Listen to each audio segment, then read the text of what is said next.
Welcome to Chit Chat Money. Today is Tuesday, November 3rd. Election day in the U.S. Oh, yeah. This is hopefully a helpful distraction for everyone. Yep. And we have an interview with Bill Brewster today.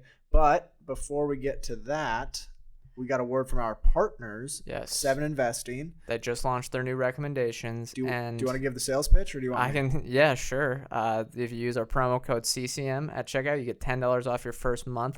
And it's only $7 then for your first month. And you can also use the link in our show notes. It was great. They had new recommendations that came out Sunday. They're very personable with the clients and things like that. We love everyone there, and they're all strong analysts. Yeah, that was a good pitch. What recommendation did you like the most? Well, I can't give away the number, but the one I think I like the most, and they're all fine, so I don't want to choose favorites here, but I like Simon's this month. But I might go with Matt's on this one. Matt, okay. Yeah, very exciting company. Okay. That's our tease. All right, but then before we get to that, we have our stories for the week. What are you talking about? I'm talking Callaway. Callaway. They are merging with Topgolf, that new super range, very unique golf entertainment business. Interesting. And I'll be talking about it's trouble at Twitter is my headline. So talking a little earnings and what's going on maybe behind the scenes as well. Activists, Yep. And then as always, we have our hot water buy, sell, hold. We decided to make the show family friendly now. We're changing it to buy, sell, hold. Exactly. And then we have our anecdotal evidence. Let's go. Welcome to Chit Chat Money. On this show, hosts Ryan Henderson and Brett Schaefer interview industry experts and riff on the world of investing. As a quick reminder, Chit Chat Money is a CCM Media Group podcast. Ryan and Brett are not financial advisors.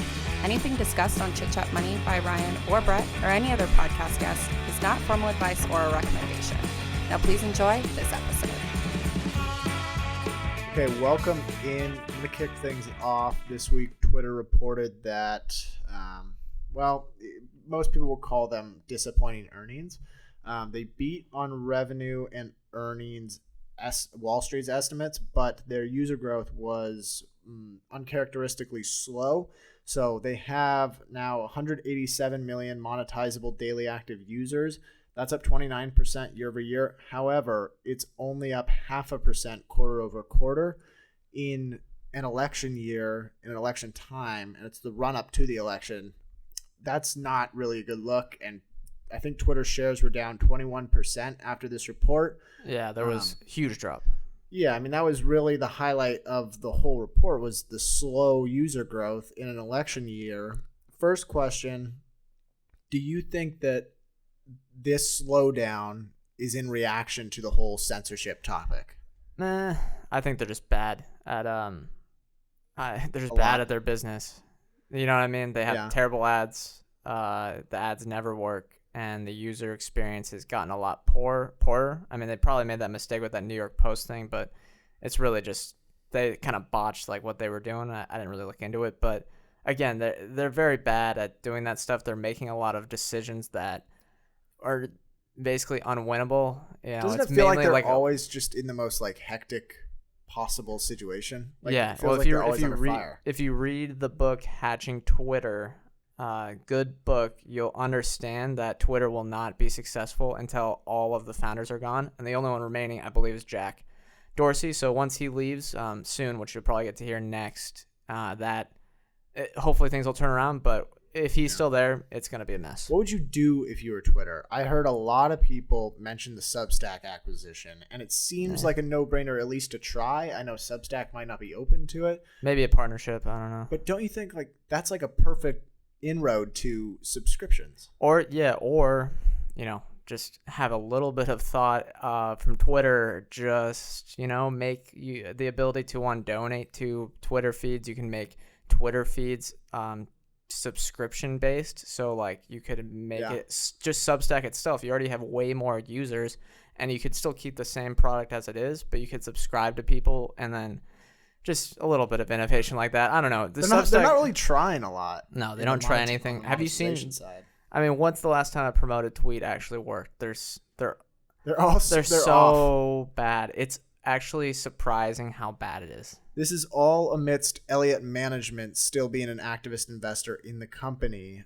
So when they first took their stake, Elliott formed a committee to determine the performance of executives, basically. I forget what they called it, but Jesse Cohn, who's a portfolio manager at Elliott Management, is on this committee. He also sits on the board of directors.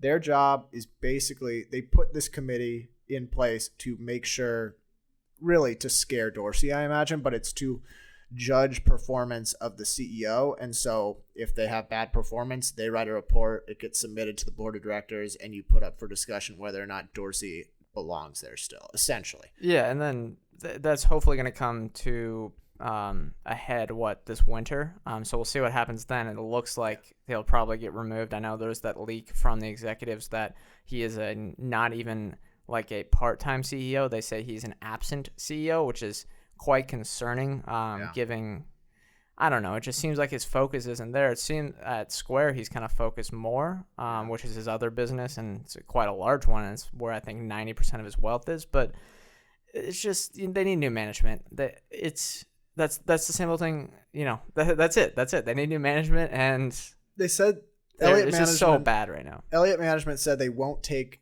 any action until January. I think them and Twitter came to an agreement on that. If you were Dorsey, would you fall on your own sword here and kind of spare the embarrassment, or would you let the new committee submit a report that degrades you publicly? And I mean, how embarrassing would it be for Dorsey if he gets ousted publicly and then the stock shoots up like 40%? Whatever. He still owns some stocks, so he'll be fine. I don't think he'll be too upset. I would not want to be the CEO of Twitter, so it seems like a terrible job. Wouldn't you fall on your own sword here? It's a terrible job. I think if he wants what's best for shareholders, he'd look in the mirror and say, all right, we need new management. We haven't been doing things very well at all. And he is a shareholder. Yeah, he's a major shareholder. I saw on Twitter, someone tweeting again, this is just finance Twitter. It's where we all, in the business interact with each other. It's fantastic. I think I saw Howard Lindzen say, give me, Jim O'Shaughnessy, and 3 big sports, whatever, Twitter people, and we could fix this thing and make it $100 billion company. And I know he was kind of joking, but I think he could also do it. And my thought is there's a lot of managers that could come in and I think fix Twitter, at least for a shareholder's perspective, and make it way more profitable, get those ARPU numbers up close to Facebook or Instagram or whatever, all the things that Facebook owns, which makes me think if the Jack Dorsey is going to be fired, doesn't that make Twitter an enticing stock? Yeah. And you don't want to do it after he's fired, because then you're probably too late to the story. It seems too simple, but isn't this the time? Right? Yeah. I mean, I was thinking about pitching it off the show, but I mean, it seems like a good idea. I think we're in agreement. We got to do some more research then. All right. What's your story? Okay, it is Callaway buying Topgolf.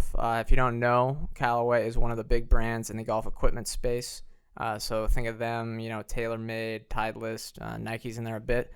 They're merging with Topgolf in an all-stock deal, values Topgolf at $2 billion, and Callaway already owned 14%, so they're paying for the rest, the 86%, and it's all in Callaway shares. So shareholders are getting diluted. Probably about half, just a little under half of their current shares. And so stockholders were not very happy. Really? The stock was down like 20%, and that's going to happen when they're taking on a lot of debt. They're taking over $500 million in debt from Topgolf, and they're also, diluting shares. And you don't really know the ins and outs of Topgolf's business. Maybe that's a business people didn't want to be in. But it's a high growth business. I mean, they had $1.1 billion in sales in 2019. That was growing 30% on a compound annual growth rate over the last 3 years. Topgolf, yeah. Don't know what the margins are looking like there because we haven't had any insights. Topgolf only has 63 locations, which seems like they're getting a lot of revenue from each location. And they're not going to be able to have thousands and thousands of them across the U.S. or even internationally. Maybe like 250 in the United States, but they're still not saturated yet. They also own Top Tracer technology, which is in 7,500 ranges. It kind of tracks people's swings, or tracks ball flight, all that type of deal in real time. So that's very useful, and I think could be a high margin business. And they also have a mobile golf game with 28 million users. So does the deal interest you at all? I mean, it's not It feels like there's much less synergies than you'd think. Like, it's Less, two really? very different customer demographics, in my opinion. Because Callaway, I assume the bulk of their revenue comes from people that really enjoy golfing, like 18 holes, 9 holes. They take it seriously. They buy the equipment. They're constantly buying new clubs, new clothes. Topgolf is like people that want to get drunk and hit a few golf balls. Yeah, I mean, it's inclusive, so it's made for corporate events or parties and things like that. So even non-golfers can go. Topgolf did mention that 50% of their customers are not avid golfers, but that means 50% of them are. So I think it makes sense. But Callaway also owns OGIO brands, which is like backpacks and golf equipment. And then they own 2 lifestyle clothing companies. They're more like outdoor facing. And I think that could help. They could sell those at the locations, but in reality, the reason they're doing this is Topgolf is, growing quickly, but it may not have the balance sheet. I know that Callaway has about $630 million in cash currently, including their credit facilities.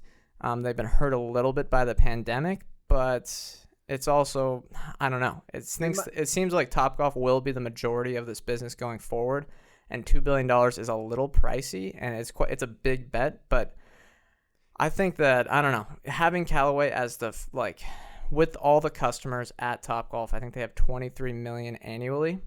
If Callaway is the prime brand there, I think that's a lot of eyeballs on all the stuff.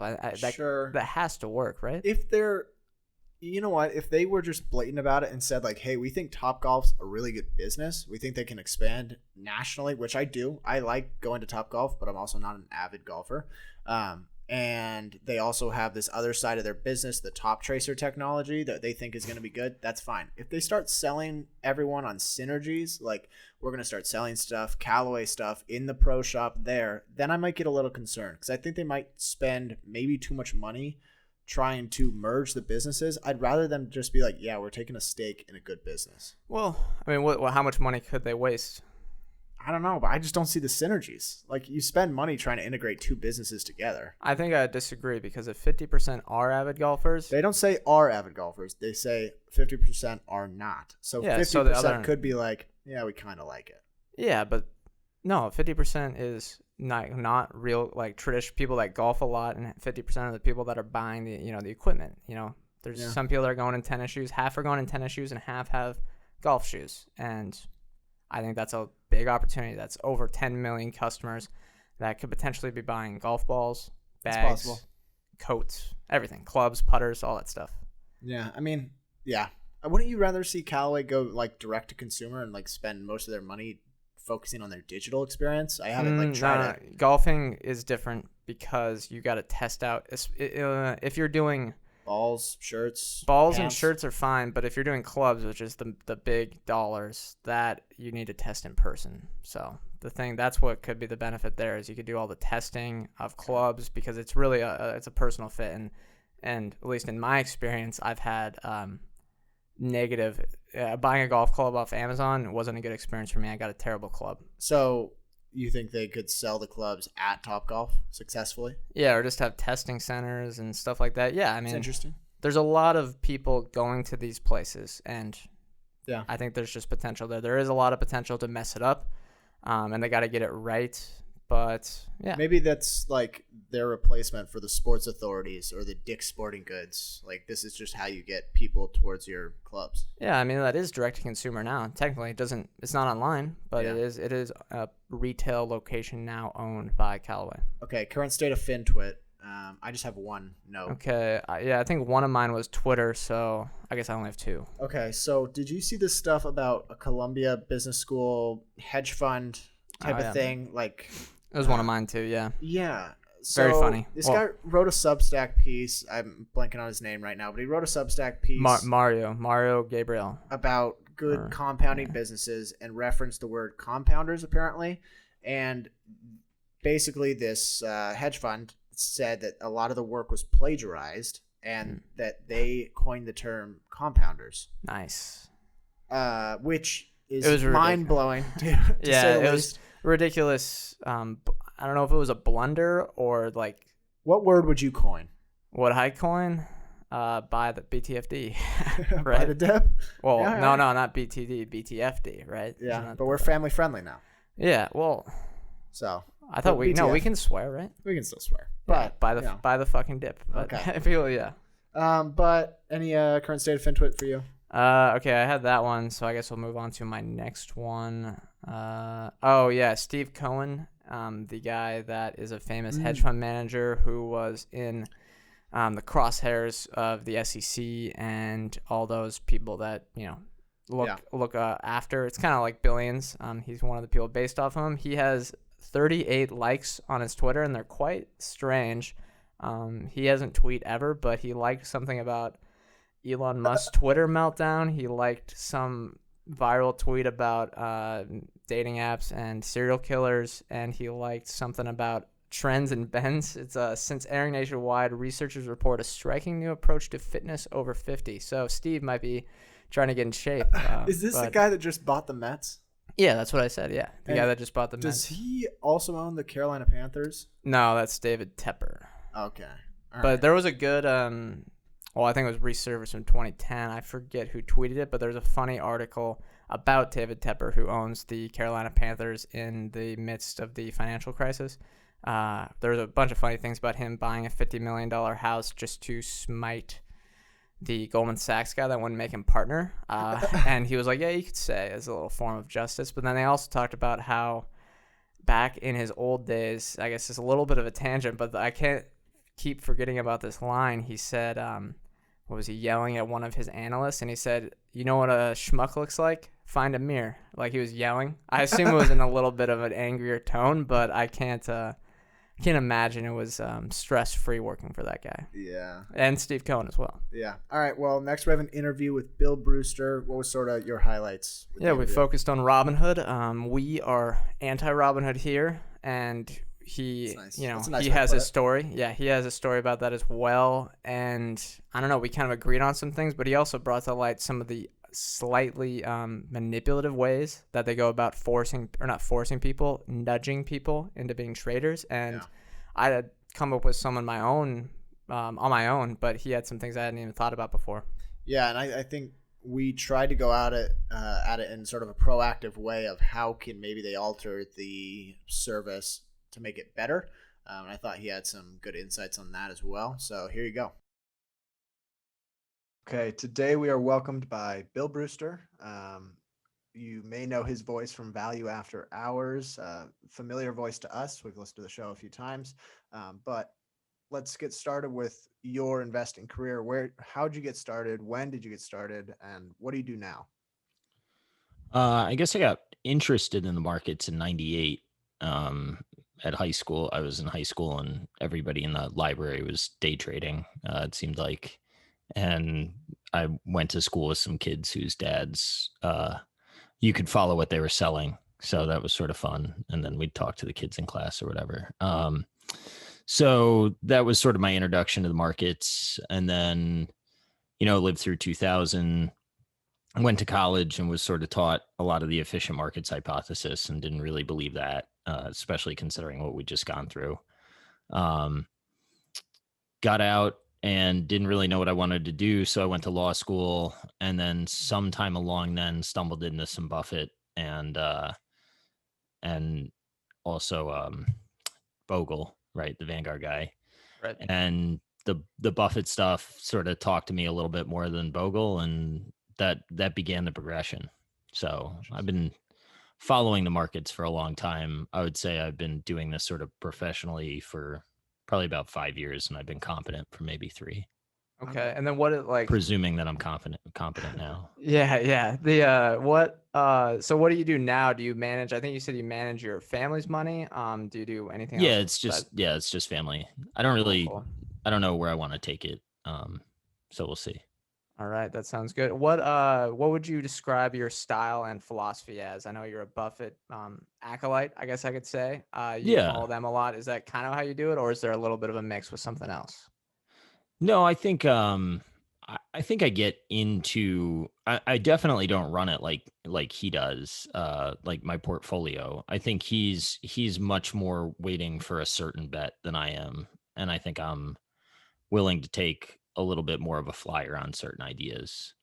But that's just maybe a function of where we are in the market cycle and some lessons that I've learned over this time that, maybe he's a pretty smart guy, so fading his strategy isn't necessarily the best. The problem that I have for myself with his strategy is I don't think there are that many opportunities in the market to put as much money as he would be comfortable putting when he was young. And like, I don't really have the risk tolerance to go 50% in a position or something like that. So Right. I don't, I've tried to borrow from his sort of ethos of wait and swing at a fat pitch, or your perception of a fat pitch, and then swing big when you swing. But my definition of big and his are probably quite a bit different. Yeah, I mean, it's tough to repeat what he did, because it's not like, I mean, he's, we all know he's a once in a generation type talent with investing, but how do you specifically source ideas? I mean, what does the process look like from, say, all right, I found this new company or a company I've been following, and then how do you get to where you're comfortable with buying the security? I don't really have a great answer to this question other than like a whole lot of work. Yeah. My sourcing is sort of, I built up a network of people that I bounce ideas off of. And, we just talk about what we're seeing every day. Some things click really quickly. Some take a long time to get to.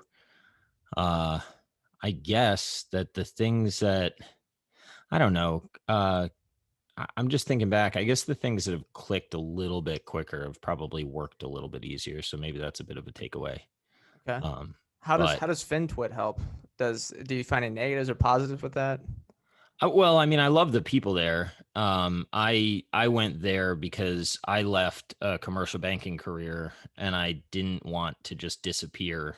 And then if what I'm currently doing didn't go well or whatever, I didn't want to come out of the woodwork and tell people like, oh, I promise I've been working for 3 years, right? It was sort of a way to stay somewhat relevant for me. And then it turned into an idea sharing platform. And I think now it's sort of the place that I sourced my network for the most part. I'm not sure how positive it is for my brain and like actually developing investment theses. And a lot of the comments are like very, very hot takes that aren't very well thought out.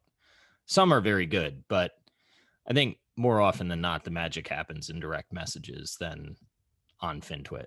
Right. And I think, yeah, people are sort of forced to have takes on certain companies, and it's, maybe I have like the wrong followers or the following, but it feels like it's become a lot more cheering for your stocks and a little less analytical as of late. Yeah, we say that we're anti-rocket ship emojis, just because the stock's doing well. But yeah, that makes sense. We do want to talk about Robinhood, Yeah. sort of, because you've been sort of vocal about the gamified experience, I guess. What are some of the issues you have with the sort of easy access brokers? Because that's sort of what they've touted their service as. What are some of the issues that you've noticed?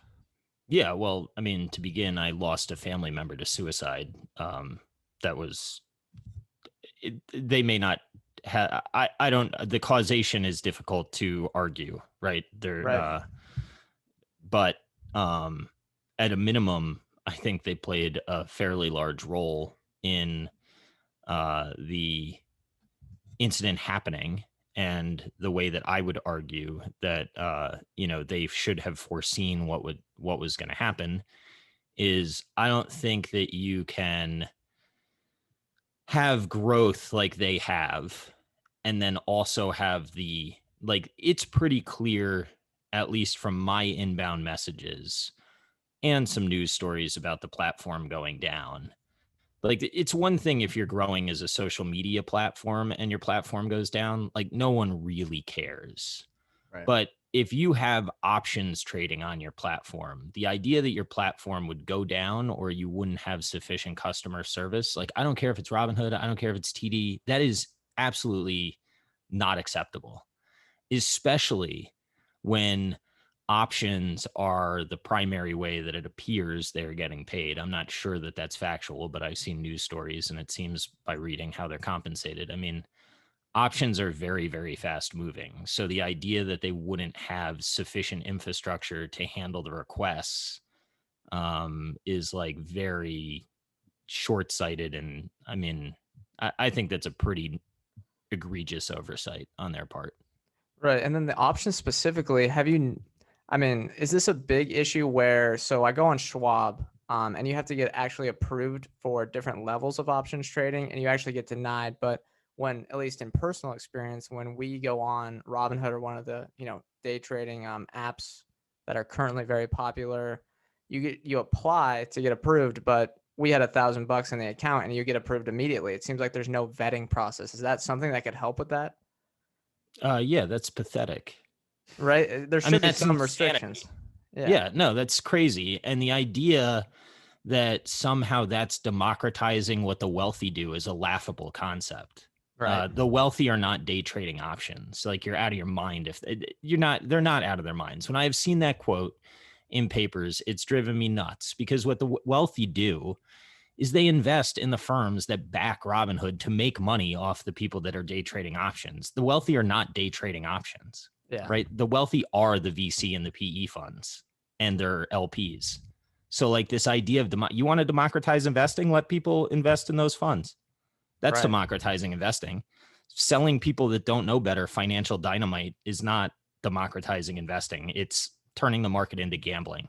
Right. And then restricting options seems like an easy strategy. Are there any other, how can they go about solving these issues? Does regulatory bodies need to come in?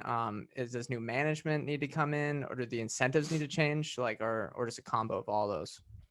I don't know. I mean, I don't, I'm not sure that regulation proves to do much in most industries that I've seen. That regulation comes in, it usually entrenches the incumbent. I'm not sure that that's the answer here. I do think there is some, I don't know if it's the SEC, I don't know if it's Congress, there's some oversight body that probably needs to figure out what the 21st century looks like. And the interplay of, on one hand, we do want people to invest. On the other, like, I don't use Robinhood. I don't know what I'm talking about. I'm never going to use them. I don't ever want to use them. What I have heard from people that use it is like, finding a low cost ETF is not easy. Finding options trading is super easy. When you look at how they're paid, it would make sense that they would drive you to options and margin. Options and margin happen to be the most dangerous financial products out there if you're in the market. So like, that incentive system seems a little bit screwy to me. And, yes, on one hand, you're not getting charged a commission. On the other, like, is that actually a good thing? There's plenty of studies out there that show that overtrading results in very bad results for the investor. There's a lot of studies that show that load funds do, like investors in loaded funds, right, where you have to pay to get in, do better than funds with no load, because there's friction to buying. So like, maybe finance is a place that friction should exist. And maybe like reducing friction in every case is not the best thing, even though it seems to be something cute that everybody says these days. Yeah, I agree. And there's basically two business models that the brokerages can go with, and it's either charge for it, commissions, or don't charge up front and sell the order flow. And if you're doing the latter, then you essentially your goal is to drive volume, which is not, it's not good for the investor's side. So I think you might be right in that regard. Friction. I am right. I'll ask you this: do they have push notifications for anything? Yeah. Robinhood? Yeah. Yeah, they do. That's only absurd. That is fucking crazy. Pardon my language, but that is. It's okay. We're cool with swearing, so no worries. But no, when we used Robinhood, we both have switched back over to Schwab because we realized it's better for investing. But when we had Robinhood, they only give push notifications if a stock is up or down 5%. So it's even.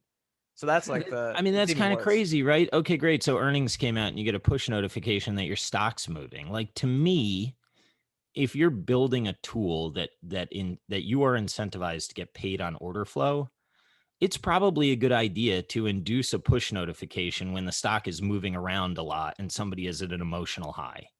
Yeah. Like, what's the probability that the person receiving the push notification on a big up or down day is rational when they get that push notification? Yeah, I'd I argue think, pretty low. Yeah. and I think they probably run the same sort of they call them, I think, A/B tests over at social media companies, where they probably learned that if they give a push notification, it pushes the user to act, which generates more revenue for Robinhood. And Yeah. that's just that bad incentive structure. I mean, look, the way that I see it, okay, and this is like where my beef comes from. You name your company Robinhood, right? What is the mental association that you're trying to engender? Like, we're robbing from the rich and we're giving to the poor. Great. Okay. So how are you actually doing that? Well, you're incentivizing over trading in options. How many wealthy people got wealthy doing that? Very, very few. And when you sign up, like I signed up to see what it is. And I'm not saying traders, like there's a group of traders that Robinhood is probably great for, but they're not the masses. Yeah. And I signed up and there's 3 tiles. Pick your, as a reward for signing up, pick your stock reward or whatever that we're going to give you. It looks like a raffle ticket. And then they said, hey, now put your finger to the phone and scratch this raffle ticket off, right? To figure out your random stock reward. What percentage of people want the stock that they're getting? Probably, I mean, 2%. Chesapeake Energy. Ryan got Chesapeake Energy for $3. Right. So how quickly did you sell that? As soon as I could. Right. So is that investing or is that turning you into a trader from the jump? Right. Yeah. Wow. Yeah, I didn't think of it like that. Yeah, man. These guys know psychology. Yeah. Like, come on. The whole thing is set up to turn people into traders, not investors. So then say we're democratizing investing. Fuck no, you're not. You're trying to turn people into traders. And that's what bothers me. It's the hypocrisy behind it. Yeah, and I think if people are making the argument, if I sound passionate, I'm sorry. I lost a lot to that platform, and it's hard for me not to. No, we agree. I mean, yeah. Wall Street. Just take one look at Wall Street bets, and it demonstrates sort of the nature of what goes on Robinhood. Because, and if you're using it for a tiny portion of your money to gamble with, and maybe I don't know, like scratch that itch, scratch that itch with a few $100, that's fine, But I think they're encouraging some bad behavior. Is there any way that you could see this democratizing finance concept work without taking it too far? Yeah, I think if they designed, like if they truly looked in the mirror and they like designed a platform that they wouldn't mind their kids investing on with no knowledge of options, they'd probably have a great platform. Right. I don't know why they don't do it. Yeah. It'd probably be worth a ton of money. Yeah, I mean, they could. One thing I was thinking of is they launched crypto selling, which their UI for that is quite interesting to say the least, how they make it seem like a video game. But they didn't have dividend reinvestments, and they haven't launched any IRAs or Roth IRAs, I guess. And they don't have any like robo-advisory things. These, seem like something that a tech-focused firm, could do really well. And that could actually help democratize finance for people that, don't qualify for 401ks or all that type of stuff. Yeah, and I mean, forget about Robinhood for a second, but generally this payment for order flow model that is going on and this whole like, no commissions is good for people.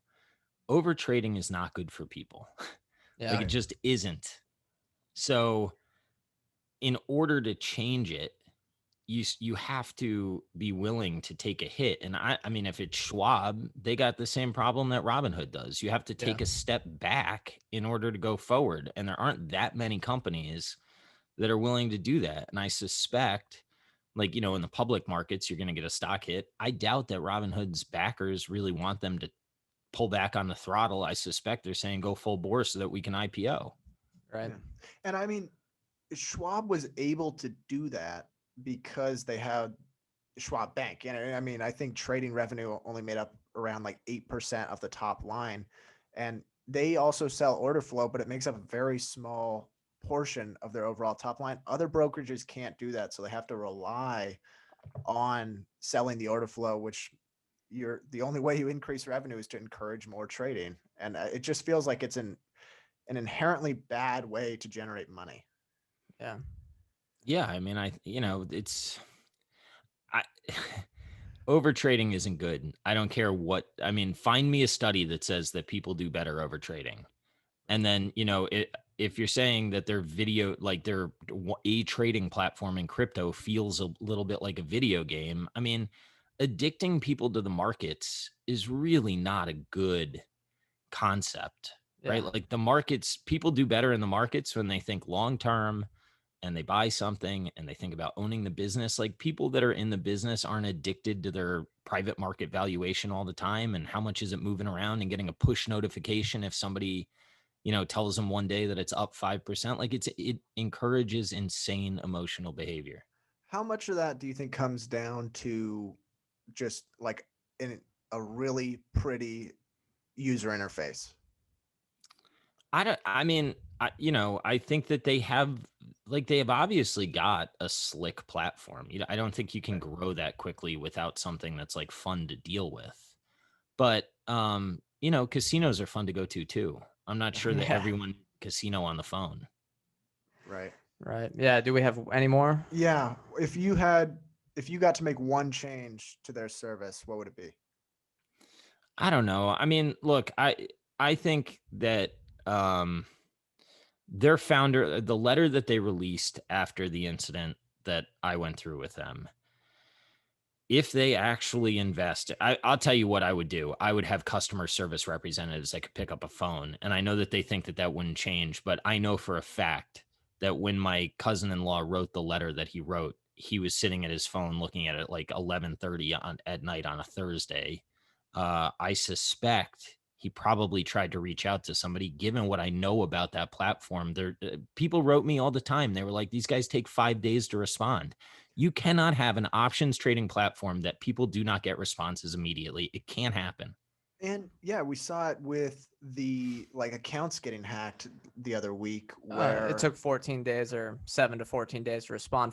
There was, I think, a few dozen people that lost or had upwards of $10,000 stolen from their account. I mean, that's and it egregious as has well. the withdrawal period, so you had time to realize like someone's taking the money out, and they were trying to get in touch, and there's no customer service rep. I know it hurts your margins, but it's gonna help your business in the long run. Yeah. I would think, especially if I ran that company, I would want to enter ancillary financial products, right? Like Mhm. that's the next iteration of where I think that thing goes. I mean, you got to have trust. Like this Right. is finance. It's not Twitter. Yeah, yeah, it's true. Yeah, you can't use the same tactics that the social media companies have used because it's a whole different thing. It's people's retirements that are at stake. Yeah, and the thing that like sort of really like gets me offended is if people are going there as an alternative to Wall Street and then they're let down by that, Yeah. then when do they invest? Then they don't trust anybody. And what does the world look like if a generation of people don't invest? That's true. And what's the news service where you can like mimic influencers trades? There's like Yeah, it's a called eToro. I think it's only in the United Kingdom right now, but it seems a little sketchy. There's like $30 million following a guy's trades. He's just an anonymous person too. That seems like another step in the wrong direction. Right. And that has seemed very, very risky. Yeah, I mean, there's something that's beautiful about the world we live in is the sharing of information is sort of all the barriers are eroded, right? It's Mhm. the merit of your ideas. And I do agree that like options trading should not only be available to millionaires or whatever. Like I fundamentally agree with that. If you have the sophistication, you should have access to financial products that can make you wealthy. On the other hand, you know, if there's no way to look at the customer growth that they have and also think all those people are sophisticated. Like it just can't happen. There aren't enough people that are that sophisticated. So that's sort of where, I just think that the argument falls flat for me. Yeah. I mean, I guess like there's got to be some sort of vetting process, whether it's like tests, quizzes, something to know if you understand what you're trading before being able to do it. And they should make limits on super out of the money options like other brokerages do, where, you know, we could go into our Robinhood account and buy some very speculative things. You go on Schwab or the other ones that are the legacy players, and you can't, which is probably a good thing. Yeah. Let's we want to, we get on move unless you have anything else. No. I mean, you know, I want younger people to invest. I want people to find finance interesting. I've heard that they do like hip hop updates and stuff like that. Like, I think that's cool. I think innovation in the space is cool. I don't want to be some stodgy old guy. On the other hand, I think a lot of this is marketing BS to drive revenue to rich people. And I find it offensive when it's called Robinhood. Right. Yeah. I think that's a good way to close that part out. But our next segment is going to be a little bit about the aerospace industry. I know you're very interested in that. An exciting market, right? Yeah, well, it's certainly uncertain times. Yeah. So the aerospace parts market is something you talked about a lot. What is appealing to some of those companies? And do you have any specific examples of anything you're looking at? Yeah, well, I just think like if you're interested in it, people should study like TransDigm and Heiko. They're really cool companies. And, I just think it's just another version of razor blade models, where the Heiko is different, but TransDigm, it's highly engineered parts, and they're trying to, you're basically on a platform, right? So say you're approved for the 737, the MAX too, right? Like, you've got to go through getting everything through the FAA is not easy, and it's never going to be easy. Like, the idea that is going to become less regulated is laughable. So once you're there, and you've like TransDigm invests so much in R&D on the front end, people hate what they charge on the back end. But the other side of that is like, these guys should have a reasonable return on their money. And maybe people don't like what they make on the back years of what they have developed. That got them in trouble with Congress. Okay. But, if you read the congressional testimony that they had, Nick Howley said, go find another supplier. And the fact of the matter is, it's not really economical for somebody to rebuild what TransDigm does on the front end, because the market's just not really big enough. So it's just sort of a very cool niche that they've played in. And I think if you're interested in business and sort of like figuring out parts of the value chain that get a lot of money, when you look at aerospace in general, there aren't that many parts of the value chain, despite how much money flows through it. There aren't that many parts that sort of earn outsized returns, and TransDigm tends to exploit one of those parts. And then Heiko is almost like the Costco version of that. So they'll do less highly engineered parts. They will come in and try to give people an option that's lower cost. But they also have this strategy where they're not going to take so much market share that the people that make the parts get mad and sort of retaliate against it. It's just like, it's very cool niches within a business. Okay. And then they're selling to the airlines, right? So they're not having a relationship with Boeing. It's like after Boeing or Airbus, I guess, the two, they sell their airplanes. This is on the back end where they're working with like Delta, United. TransDigm? Yeah, is that on the front end when it's getting manufactured, they work with them? Okay. But then on the back end, the airlines or MROs, maintenance repair organizations, like it's whoever needs the part at a certain point. So is there concern that Boeing may have a lot of monopoly power in that? Has that affected them in the past, or? No, I mean, look at their margins. Now, Boeing might look to insource some of that stuff, but getting Boeing to move is not the easiest thing in the world. Yeah. How has less travel volume affected TransDigm? So they are certainly, the more that a plane flies, you have like miles flown is going to impact how quickly the parts are replaced. So this has not been a good, it hasn't been a good time for them.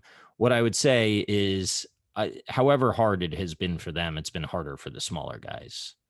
So they have enough liquidity to get through this. I think that there's a good chance that they make an acquisition or two on the back end of all this. But the longer it goes on, it's not an ideal situation, to say the least. Right. Another thesis or space that you had companies in was airlines, if I'm not mistaken, and then you Yeah. sold in early March. Am I getting Yeah. that right? Yeah. What was sort of your thesis before you ended up selling, and then what would it take for you to own the airlines again? Well, the thesis was that they were healthier than they'd ever been, and that, when four of them carry 80% plus of the seats, there's at least rational pricing power. I never bought the argument that they were so consolidated that they could make outsized profits, because an airline seat is still a commodity. Right. I don't know what it would take to get me back in. It would be, I'm not too eager to do it. Is Right. there anything they can do that would make you eager to do it, or would it have to be basically travel volume getting back to where it was? No, I mean, here's the problem. All of a sudden, so if you study the history of the industry, uh, a lot of debt and smaller fleets is not a great combination. And when they were all well capitalized and there was not a lot of incentive to, um, necessarily cheat, not, I mean, it's very competitive. So I don't want to act like there's certain routes that they can extract a ton from, because that's not what it is. But the debt makes me nervous. I guess if somehow their balance sheets were good again, I would maybe consider buying, but I really wouldn't, because by then you're probably late in the cycle. And I mean, now is probably the time to buy them, but you You're just got to have taking a on tough more risk. stomach. Yeah. Yeah. Well, and I mean, there's good ones, right? But Southwest going forward is not the Southwest that you looked at in the past, and it's tough. Allegiant and Spirit would be the two that I'd look at first. Oh, going to the bottom of the barrel, huh? Yeah, well, it's a good model.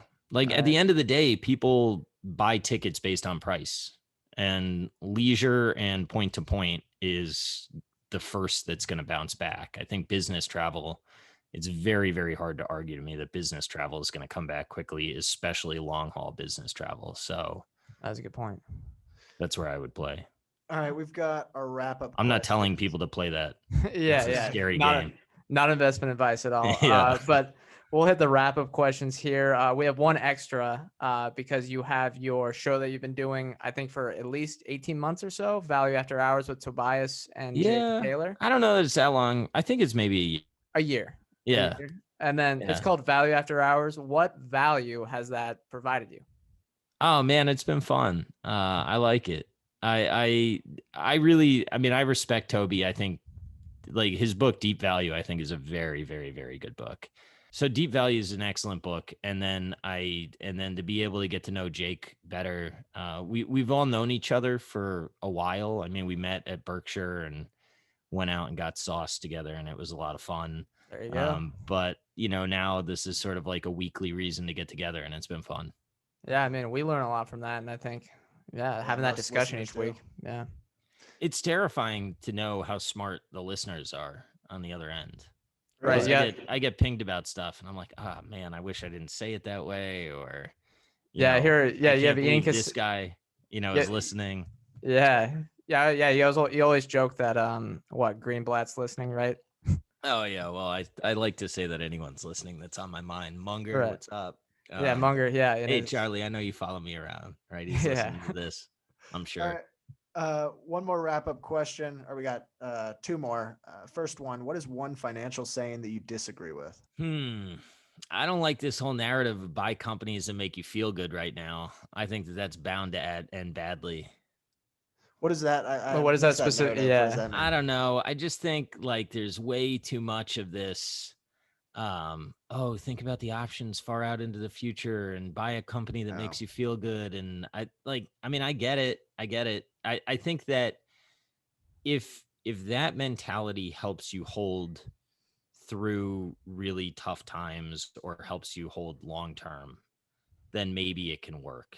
But I think it's gone way too far, and people need to remember that, like, valuation does matter eventually. Price matters. And yeah. I get it. The whole, like, you want to own something that you're proud to own, but Altria is the greatest performing stock of all time. And there's a reason for it. Sometimes, it doesn't, just because maybe you're not proud to own Altria doesn't mean you can't get good returns. It also doesn't mean you're advocating for the product.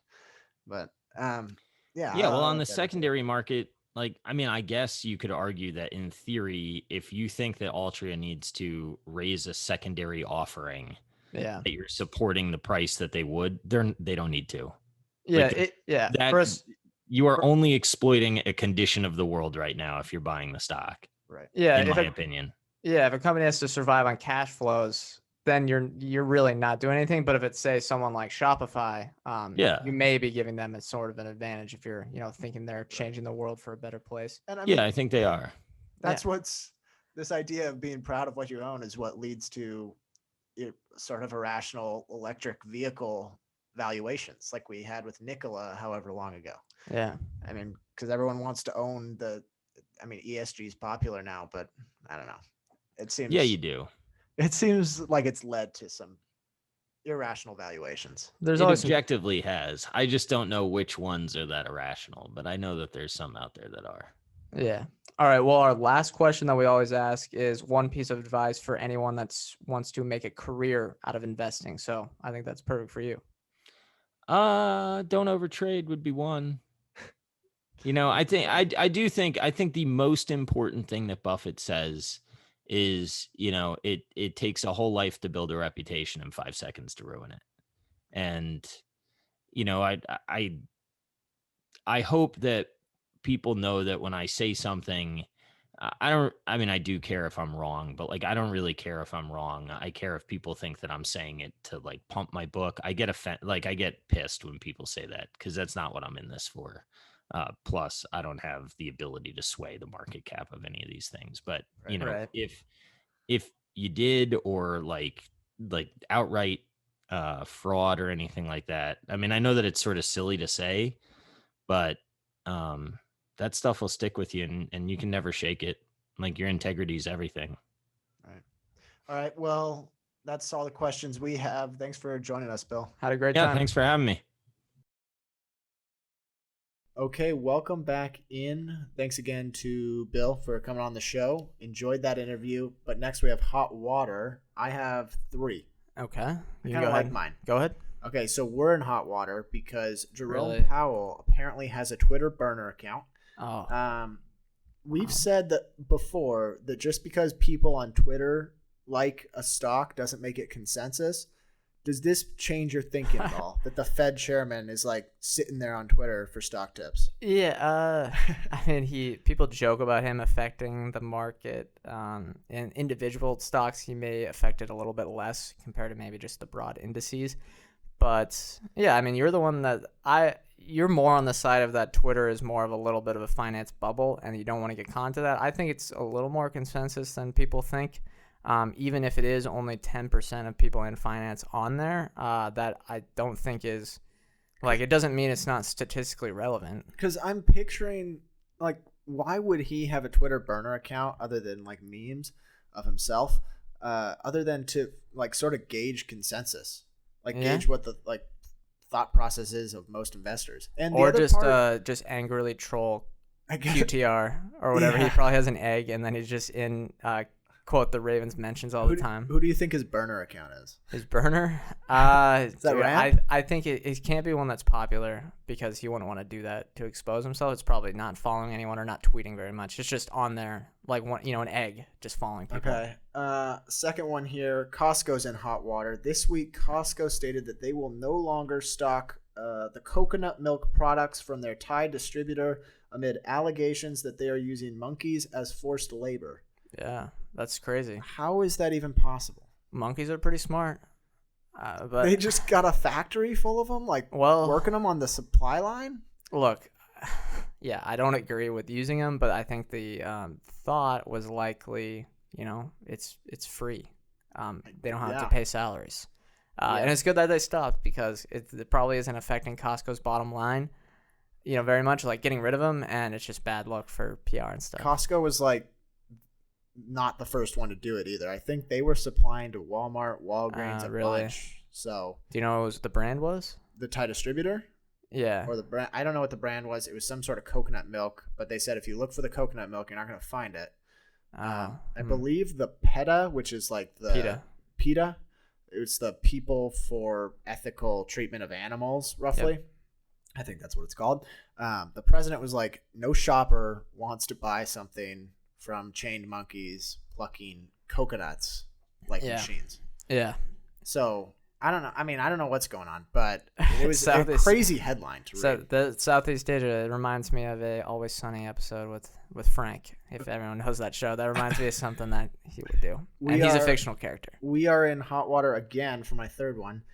This week, Trump said, and I quote, "If we win on Tuesday, you are going to see a stock market that goes like a rocket ship."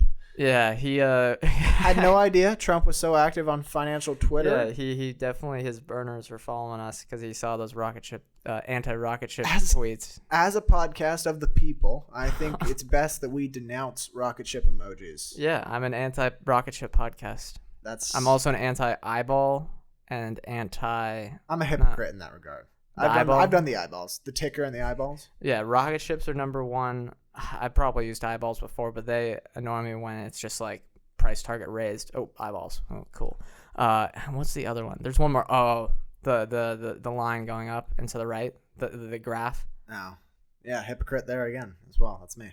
Yeah. All right. What do you have? Okay.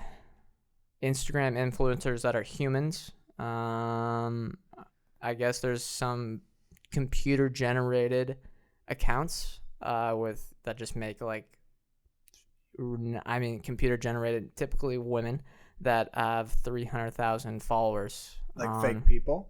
Yeah, it's like a computer generated avatar. I'm not sure exactly how it works, but they have a ton of followers, and I think I'll steal this joke from Hipster Trader. He said, "Is that a non-GAAP or GAAP daily active user measure?" But I just said that because it's kind of funny. It's also a little bit weird that someone that's not a real human has 300,000 followers based on their looks. And It also makes me think, there's always the talk about Facebook, accounts being inflated. I see these type of things all the time. I'm like, what percentage of the accounts are actually real, or what percentage of accounts have multiple real life users? Some people have like 5 different accounts. It's kind of, concerning. I have seen that people can buy followers on Instagram really easily. Very easily. And I'm curious how many of the users on Facebook are just from a click farm. Yeah, and they have a history of this in the past. I think they admitted that they inflated video views by like 9 times just because anytime you scrolled by on Facebook, it counted as a view, even if it was under 1 second or 2 seconds maybe. So they've gone on the edge of what might be legitimate and, to their advertisers. So that's just something I'd watch out for. I'm on the other side of the Facebook. Everyone seems to be a Facebook bull now, but there's just some things out there that concern me. I'd say it's still split. But what's your second one? Okay. 1 sec. Let me load it up. Oh, airlines. Now, this was a stat I saw. Amazon said that either this year, just during the pandemic, so probably starting in March, they've saved already $1 billion in travel expenses. I was just thinking of the airlines reaction with just like a gif, like cool, nice. That's good for you guys. And that's not good news for the airlines. But Think about it. That was when, I guess it's different now, but Bezos, remember how he's like, yeah, we don't fly first class. I don't care if we're executives. Right. So I think spending $1 billion as non-first class. Yeah, well, he probably flies private now, but I don't think anyone's going to complain. That's just, I don't know, the airlines.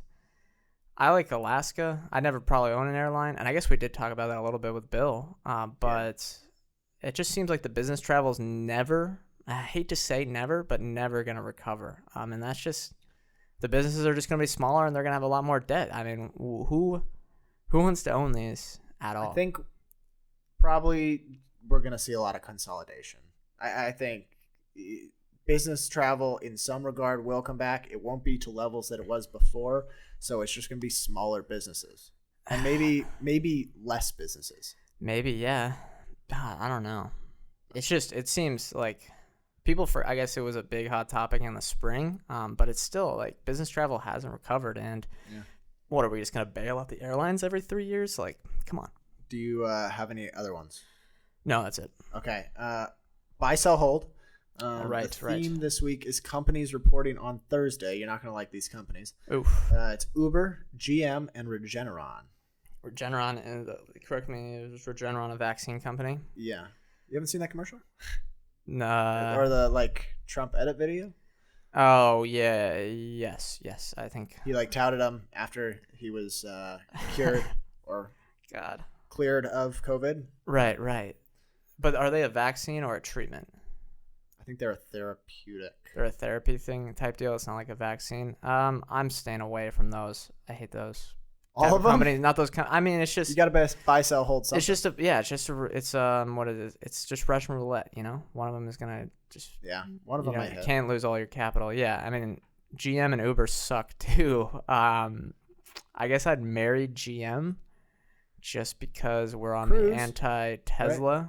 Yeah, they got Cruise. We think that Tesla is way overhyped. So if Cruise is successful, I think that could be great. Although auto industry sucks, but Uber is just such a bad business. If Tesla does poorly, that doesn't mean GM does well. So yeah, it's not a winner. You know what I mean? I know it's market share. It's not necessarily zero sum. There's so many different companies.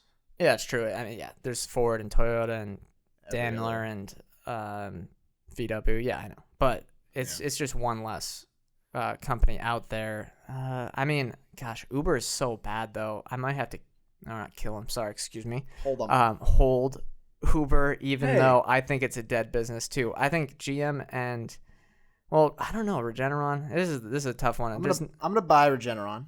I guess I will play Russian roulette in that regard, and then I'm gonna marry GM. I'm expecting. Wait, hold. Sorry, yeah. Hold GM and then sell Uber. I'm confused here. Yeah, but whatever. Uber, I think it's so bad. I mean, if you look at those numbers, those net losses, the cash outflow, the mind-boggling part to me is that they don't seem concerned with losses. Yeah, we're adjusted EBITDA profitable. Well, I mean, I guess your cash flow's fine, but it's just going to be either a terrible investment that you're paying all in stock for your expenses and you're going to get diluted, or you're just going to go out of business. I mean, your growth is slowing.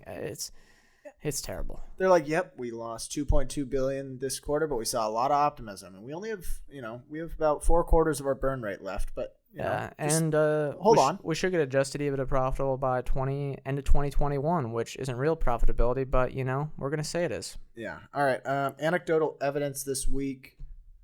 Do you have multiple or just one? I have one, and I have no idea what it is.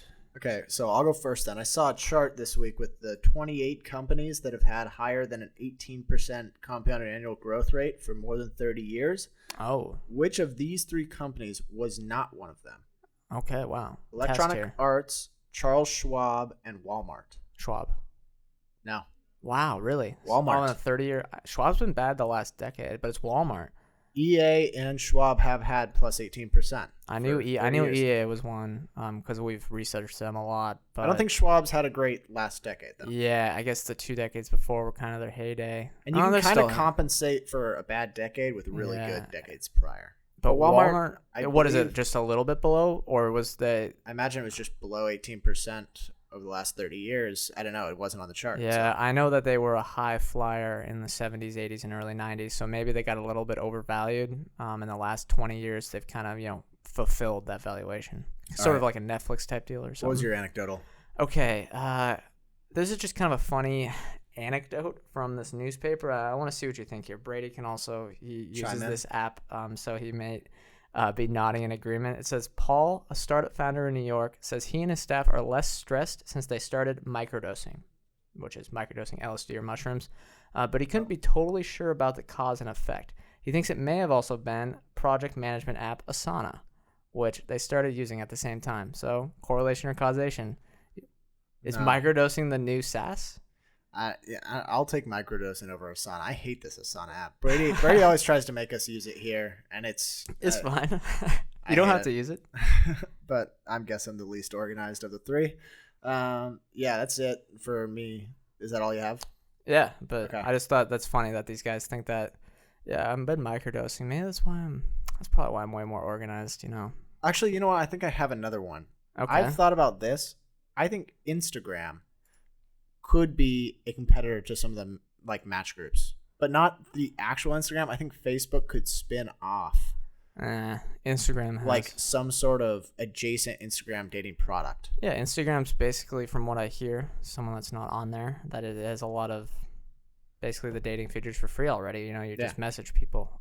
But Facebook itself seems a little bit, I don't want to say ancient, because I know a lot of people still use it, but it's got the older crowd. I don't think Facebook itself has the brand to compete with a Tinder or Hinge, but Instagram definitely. Although I don't know what. But they've been saying that for a while, though. Yeah, I think, I mean, as a Match Group bull, I wouldn't be too concerned with it unless, but the thing is, they still might steal market share, and they're just monetizing off of people by just selling them ads. So it's not like the same exact product, but the functionality that would be on a Match Group product or any other, or a Bumble product, is just being done on Instagram for free. Yeah. All right, well, that's going to do it today. Thank you guys for listening. What are all the disclosures we got to say here? We're not financial advisors, right? Yeah, we're not financial advisors. Anything we say or discuss here on Chit Chat Money is not formal advice or recommendation. Oh, check out our YouTube page. We do videos now, and it's been growing pretty fast. Doing well.